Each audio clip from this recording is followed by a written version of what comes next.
Hello everyone, आप सभी का बहुत बहुत स्वागत है आपके इस यूट्यूब चैनल अर्बन क्लासेस पे। मैं हूं गौरव और आज के इस वीडियो में हम आपसे डिस्कस करने जा रहे हैं, क्योंकि यह वीडियो क्लास 1 है, क्योंकि मॉड्यूल हमारा जो चल रहा है वो मॉड्यूल 6 है, जीआईएस एंड रिमोट सेंसिंग। क्योंकि हमारी पूरी की पूरी एक किताब का नाम है GIS and remote sensing with quantitative method. यानी देखिए कि पूरे की जानकारी इस सीरीज़ में आपको मिलेगी। लेकिन आप सभी से गुजारिश है, यदि आप नए यूज़र हैं तो चैनल को जल्दी से जल्दी सब्सक्राइब कर दीजिए और अपने दोस्तों के साथ इसको शेयर कीजिए ज़्यादा से ज़्यादा। और हाँ, यदि आप पुराने यूज़र हैं तो आप समझ ही गए होंगे, आपको कमेंट सेक्शन के अंदर एक प्यारा सा कमेंट कर देना है। तो देखिए, हमारा जो इंट्रोडक्शन है, यानी आप सभी को बुक पढ़ने से पहले फर्स्ट चैप्टर जो है वो इंट्रोडक्शन होती है। यानी आपको जब अपकमिंग जो वीडियोस आई या अपकमिंग जो लेसन प्लान जो हमने प्रिपेयर किए हैं, उस बेसिस पर इन वीडियोस का जो औचित्य है वो यही है कि आप पढ़ते समय विचलित ना हो, या फिर आपको किसी भी प्रकार की समस्याएं आए तो आप हमें ज़रूर कमेंट सेक्शन में पूछिए। कमेंट सेक्शन आपका इंतज़ार कर रहा है। तो देखिए,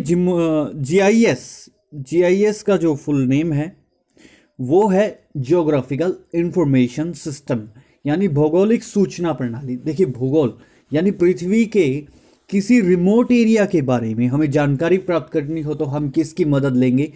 या तो हम मदद लेंगे सैटेलाइट्स की, क्योंकि सैटेलाइट्स ही हमें डेटा को सेंड एंड रिसीव करने की सुविधा प्रदान करती है। अच्छा, अब बात करते हैं कि जीआईएस एंड रिमोट सेंसिंग का जो यूजेस है वो कब स्टार्ट हुआ। यानी जब 1960 में जब कैमरे का प्रयोग होना शुरू हुआ 19वीं शताब्दी में, तो तभी से ही ये टेक्नोलॉजी है वो डेवलप होनी स्टार्ट हो चुकी थी। हालांकि किसी भी टेक्नोलॉजी को डेवलप होने में थोड़ा समय तो लगता है, क्योंकि उसके एक्सपेरिमेंट्स होते हैं, उसकी डिमेरिट्स भी होते हैं, उसके फेलियर्स भी होते हैं, बहुत सारे इसमें फैक्ट्स होते हैं जो इन पर डिपेंड करती है। आप पूछ सकते हैं कि जीआईएस एंड रिमोट सेंसिंग क्या है?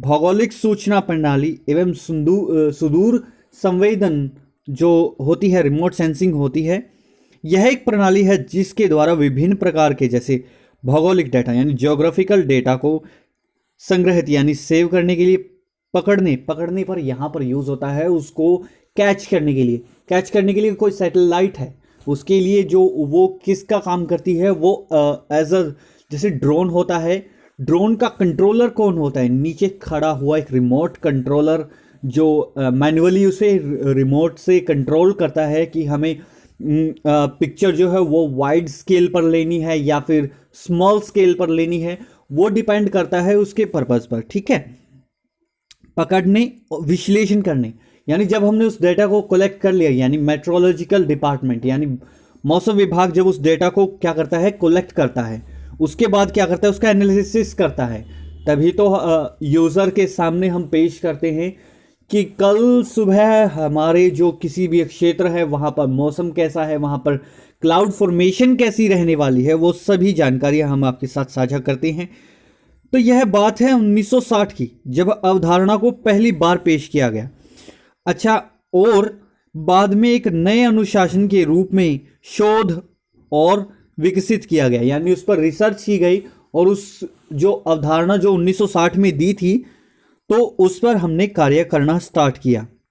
ठीक है, जीआईएस का इतिहास रोजर टॉमलिंसन की धारणा को अग्रणी रूप में देखता है, जहां कनाडा की भूमि प्रयोग के बारे में डेटा को स्टोर करने, तुलना करने यानी कंपैरिजन करना, कि जैसे कि कनाडा की जो धरती है यानी जो भूमि है और किसी और अन्य देश की भूमि है, तो उसमें उपजाऊ शक्ति कितनी है, या फिर वहाँ से फसल का जो डेटा है वो कितना, उसमें मीट्रिक टन कितना हमें अनाज प्राप्त होता है।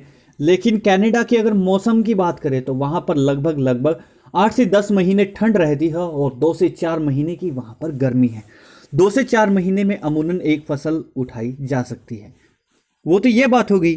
ठीक है, और फिर बात आती है विश्लेषण करने के लिए पुनरावृत्ति डिजाइन किया गया। जीआईएस जीआईएस डेटा तथा भौगोलिक डेटा दो प्रकार के होते हैं। एक तो होता है वेक्टर, दूसरा होता है रास्टर। देखिए यदि आप इन वर्ड को इंग्लिश में ही रखें तो आपके लिए फायदेमंद में होगा। वेक्टर, जस्ट सेकंड, ये है कि यहाँ पर दो तरह की हमें इमेजेस मिलती हैं। एक तो होती है वेक्टर इमेजेस, दूसरी होती है हमारी रास्टर इमेजेस। ठीक है। सादिश सादिश डाटा 3 प्रकार से आगे विभाजित किया जाता है। वो कौन कौन से होते हैं? बिंदु, रेखा और बहुभुज। एक बिंदु बुनियादी अक्षांश और देशांतर के डेटा को या स्थान का प्रतिनिधित्व करती है, हो सकता है। ठीक है। पर्टिकुलर प्लेस, बिल्डिंग और person. The lines are represent of the linear features such as roads, rivers, trails, and whereas polygon indicates the boundary of a forest, a city and a large area। यानी देखिए जो इसमें कह रखा है वो ये कह रखा है कि एक जो बुनियादी बिंदु है वो किसी अक्षांश, देशांतर डेटा या फिर स्थान का प्रतिनिधित्व कर सकता है। हम एक मैप पर डॉट देखते हैं ना, तो वो डॉट या तो हो सकता है एक पर्टिकुलर प्लेस का हो। ठीक है, एक डॉट बना होता है जिसपे पर्टिकुलर प्लेस का नाम लिखा होता है।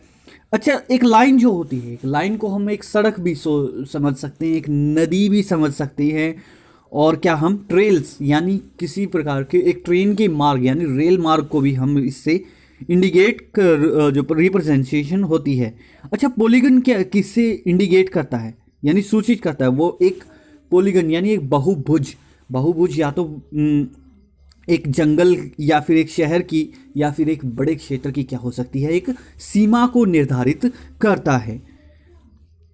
Just second. अब हम बात करते हैं हमारे जो सबसे इम्पोर्टेंट टॉपिक है वो है हमारा रिमोट सेंसिंग। यानी जीआईएस के बाद जो दूसरा जो हमारा टॉपिक आता है वो है हमारा GIS and remote sensing. Remote sensing यानी रिमोट के द्वारा हमें किसी भी सेंस यानी उस वस्तु को बिना छुए ही उसके बारे में जानकारी टोह लेना ही रिमोट सेंसिंग कहलाता है। तो एक बार देख लेते हैं रेखा पुंज, डेटा पिक्सल, जिसे सेल के रूप में भी जाना जाता है कि पंक्तियों के आसपास चल रहा है, कॉलम के आसपास चल रहा है, उससे बना होता है। पिक्सल एक भौगोलिक क्षेत्र का प्रतिनिधित्व करता है। यानी हम किसी भी पिक्चर को जूम करेंगे, जितना ज़्यादा उसको जूम करेंगे तो उस पर छोटे छोटे छोटे छोटे छोटे पिक्सल्स बने होते हैं। यानी एक पूरे मल्टीपल जो मिलियंस पिक्सल्स होते हैं यानी थाउजेंड्स ऑफ पिक्सल एक बड़ी पिक्चर का निर्माण करते हैं, वो आपस में जुड़ के, है ना। और जो एक पिक्सल यदि वो मैप में होगा तो वो किसका, एक स्थान का प्रतिनिधित्व यानी कि उसका नेतृत्व करेगा। यहां तक क्लियर है? चलिए अब हम आगे बढ़ते हैं। उस पिक्सल का मान उस क्षेत्र की विशेषता का प्रतिनिधित्व करता है। रेखा पुंज डेटा को 2 तरीके से प्राप्त किया जा सकता है। पहला है वेक्टर डेटा को उपलब्ध कराकर, दूसरा है रेखा पुंज फाइल बनाने के लिए उपयोग किया जाता है। इसे या तो उपग्रह इमेजिनरी या फिर यूवी यानी ड्रोन की सहायता से, और उपग्रह हवाई जहाज रेखा पुंज डेटा को कैप्चर करने की सहायता को आरएस यानी रिमोट सेंसिंग कहा जाता है। ये उपग्रह और हवाई जहाज बिना किसी भौतिक संपर्क यानी बिना उसके आसपास यानी बिल्कुल नज़दीक यानी उसको बिना छुए ही हम उसका पता लगा सकते हैं। ठीक है, और अब आगे बढ़ते हैं जी।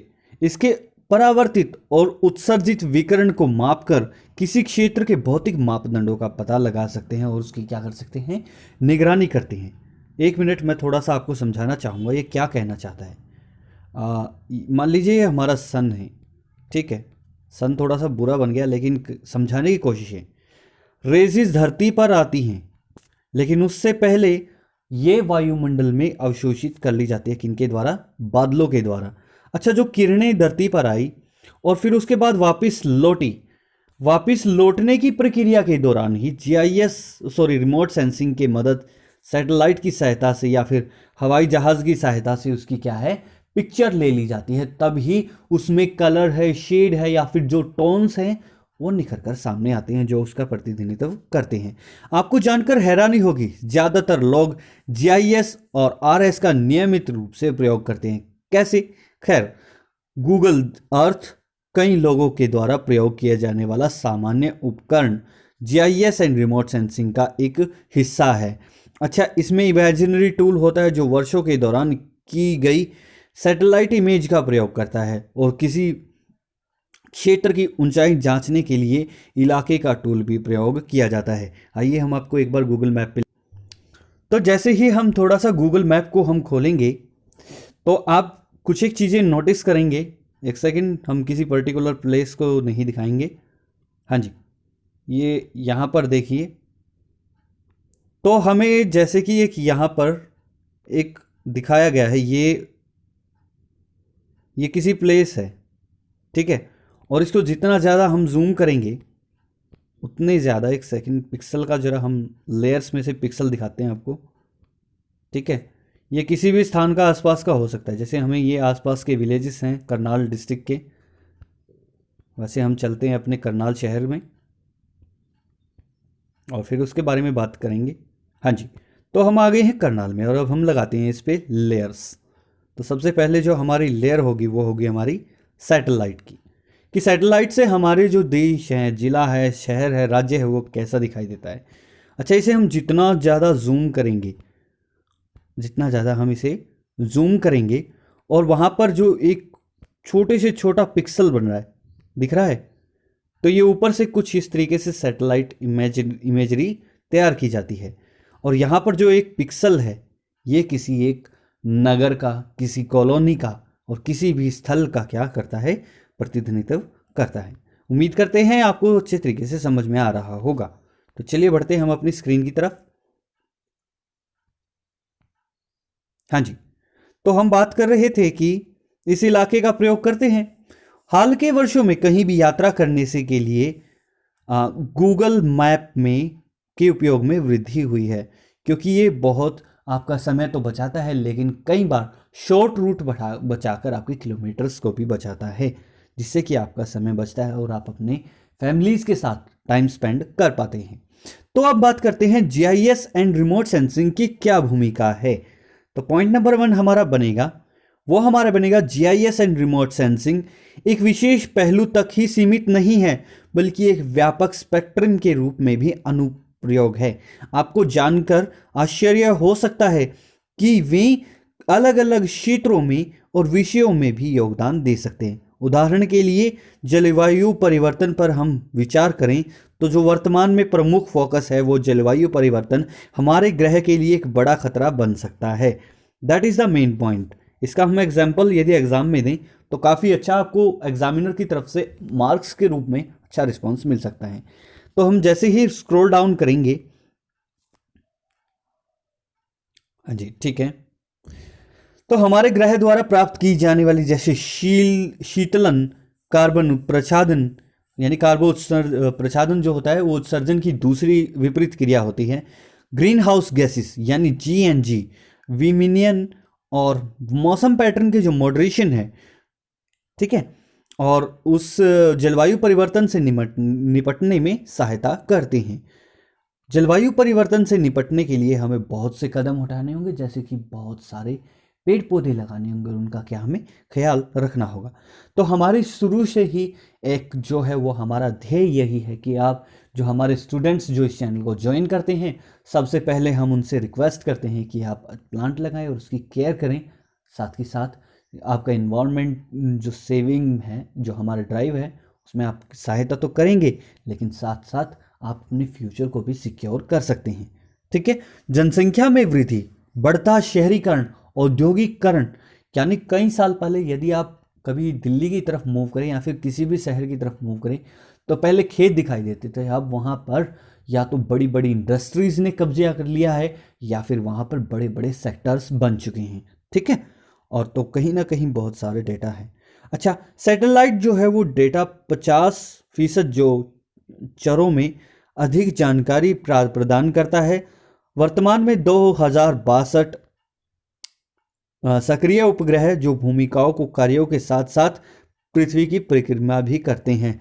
WMO NOAA नासा 2 द्वारा प्राप्त किए गए आंकड़े, जिसमें 162 उपग्रह जो जलवायु परिवर्तन को क्या है, समर्पित हैं, यानी जो उसको कोऑर्डिनेशन में वहाँ पर जो है वो ऊपर की तरफ वो कक्षा में वहाँ पर छोड़ रखे हैं, जो कि उसकी पृथ्वी की परिक्रमा तो करते हैं लेकिन साथ साथ कंट्रोल रूम के अंदर उसका डाटा भेजते हैं। उनमें से अधिकांशों के नाम कार्यों के आधार पर रखे गए हैं, जिसे इनका पहचानना आसान हो जाता है। जैसे बिल्कुल अच्छा सा उदाहरण, तो वो उदाहरण होगा हमारा एजुसेट का, यानी ये सैटेलाइट वीडियो लेक्चर्स को, यानी दूर बैठे, यानी दिल्ली में अगर हम बैठे हैं और किसी रिमोट एरिया के स्कूल में हमें लेक्चर्स दिखाने हैं, तो एजुसेट की सहायता से ही दिखाए गए थे, जो कि सन 2006 में भारत सरकार द्वारा क्या किया गया था, उसे उस कक्षा में छोड़ा गया था, जिससे कि हमें बहुत सहायता मिली। ठीक है, चलिए कुछ दिनों कुछ घंटों के बाद आधार पर ग्रह की स्कैनिंग करते हैं, यानी वो जो है उसमें एक अंतराल होता है, जैसे मौसम के जो है वो 1 घंटे के अंतराल पर वो क्या करते हैं, स्कैनिंग करते हैं कि उस एरिया में कहाँ पर क्लाउड फॉर्मेशन है, या फिर यूवी इंडेक्स कैसा है वहाँ पर, और टेम्परेचर कैसा है, और ह्यूमिडिटी कैसी, वो सारी जानकारी मेट्रोलॉजिकल डिपार्टमेंट को देती जाती है। उपग्रह इमेजनरी हमें समझने में मदद करती है क्या वनस्पति में भी परिवर्तन तापमान की भिन्नता से के कारण होता है। बिल्कुल होता है। यदि कहीं पर टेम्परेचर बहुत ज़्यादा है तो वहाँ पर कंटीली वनस्पति पाई जाती है, और जहाँ हम ऊंचाई की बात करें तो वहाँ पर पहाड़ी वनस्पति पाई जाती है, जिसमें देवदार के वृक्ष, चीड़ जैसे पौधे पाए जाते हैं, या फिर क्रिसमस ट्री भी वहाँ पर देखने को मिलते हैं। ठीक है, बिल्कुल। आर्क GIS, ERDAS और जैसे सॉफ्टवेयर का उपयोग कर रैखिक डेटा को संयोजन यानी उसका सेव करना और उसका यूज़ करना। तो जैसे वनस्पति पर उपलब्ध डेटा NDVI सामान्यतः भेदभाव वनस्पति सूचांक जैसे सूचांक के उपयोग के साथ साथ जमीनी कार्य के सहयोग से कार्बन पृथक्करण के मूल्यों का भी डेटा वहाँ पर कलेक्ट किया जाता है। GIS और RS का प्रयोग, RS यहाँ पर रिमोट सेंसिंग को प्रदर्शित कर रहा है। ठीक है, एक देश तक सीमित नहीं है, बल्कि अलग अलग देशों की विशेषज्ञता होती है। जलवायु परिवर्तन से मुद्दे पर निपटने के लिए अपने देशों के प्रयास विशेषज्ञता संयोजन के साथ साथ आगे आते हैं। ऐसा ही उदाहरण नासा और इसरो द्वारा आगामी संयुक्त परियोजना, जिसे निसार का नाम दिया गया है, जिसको NASA ISRO synthetic aperture radar भी कहा जाता है। ठीक है, यह नासा के द्वारा जानकारी दी गई है, स्रोत इसरो। जैसा कि ऊपर देखा है कि हम जानते हैं कि कैसे GIS और RS का प्रयोग कर विभिन्न अनुप्रयोगों द्वारा क्या किया जाता है कि हम टेरकोन और इकोटेक जैसे उपकरणों का आंशिक रूप से व्यापक रूप में प्रयोग करते हैं, और सभी परियोजनाओं के द्वारा हम यहाँ पर जानकारियाँ प्राप्त करते हैं। तो GIS रिमोट सेंसिंग, GIS के जो जनक हैं वो कौन हैं? रॉजर टॉमिलिंसन। ठीक है, ये संदर्भ में है।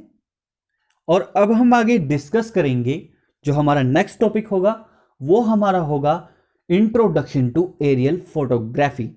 तो मिलते हैं बहुत जल्द, आपके लिए वीडियो तैयार होंगे, बस आप चैनल को जल्दी से जल्दी शेयर कीजिए। मिलेंगे किसी नई जानकारी के साथ, तब तक के लिए इजाजत दीजिए। जय हिंद, जय भारत, और अपना ख्याल रखिए।